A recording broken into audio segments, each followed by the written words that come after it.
Hi again. In Samuel Andrews' Christianity and Anti-Christianity and Their Final Conflict, in this chapter, page 44, he's dealing with the teachings of St. John, St. Peter, and St. Jude. Today we do St. John. This apostle alone makes mention of the Antichrist under this name. That's in both 1 John and 2 John, by the way. The same question meets us here that we have met in considering St. Paul's epistle. Does St. John speak of one individual as the Antichrist, or only of many in whom is manifested the anti-Christian spirit? We find the expressions Antichrist, the Antichrist, many Antichrists, and the spirit of the Antichrist. Comparing the teachings of the apostle, we reach the general result. First, that which constitutes the essential characteristic of Antichrist, or of the anti-Christian spirit, is the denial that Jesus Christ has come in the flesh, or that Jesus is the Christ, a denial of the incarnation. Second, this spirit of the Antichrist was already in the world and had infected many. Even now have there arisen many Antichrists.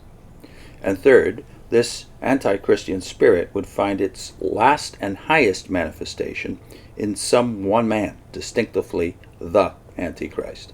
This clearly appears from the words of 2:18, as ye have heard that Antichrist cometh. Upon this, Westcott remarks, the absence of the article shows that the term has become current as a technical or proper name. And fourth, the appearing of the Antichrist marked the last hour. And fifth, that many Antichrists were apostate Christians. They went out from us, he says. As this apostle twice speaks of the knowledge which his readers had of the Antichrist, we must conclude that he had already taught them verbally, or that the knowledge came from earlier teaching of some other of the apostles.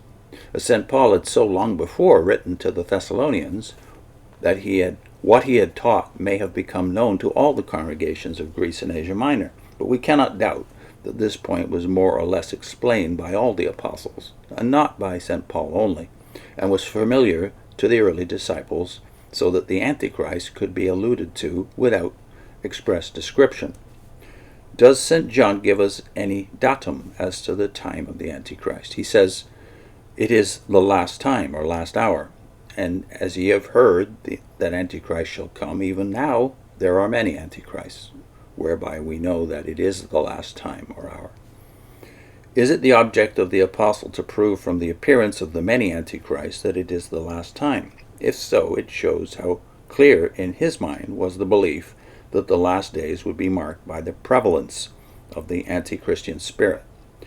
But his meaning may be that, being the last time, Antichrists are to be expected. By the last time, hour, we are to understand the whole Christian dispensation, all the period, from the ascension of Christ to his return, the duration of which was wholly unknown to the apostle, but believed by him to be brief. He could therefore well speak of it as near its end, the last hour. The whole period, longer or shorter, is the time of the trial of the world in regard to Christ, his acceptance or rejection. Every spirit which confesseth not Jesus is not of God. This is the spirit of the Antichrist, whereof ye have heard that it cometh, and now it is in the world already. No earlier form of hostility to God could have been anti-Christian. Christ must appear in the world before his claims could be rejected.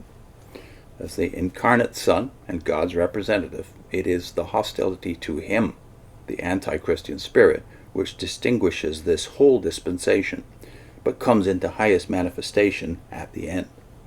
It is the Christian apostasy which produces the Antichrist. As St. Paul had spoken of the mystery of lawlessness working in the church in his day, a few years earlier, so St. John speaks of its further development. Even now there are many Antichrists. They went out from us, but they were not of us. This marks them as apostate Christians.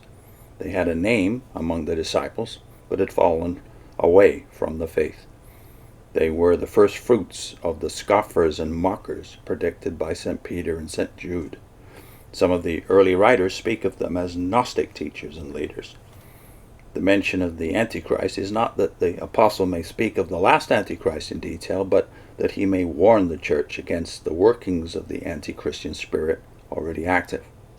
As said by Ebrard in his commentary, the apostle's design is warningly to testify the many antichrists then appearing were in their character like the nature of the Antichrist to come.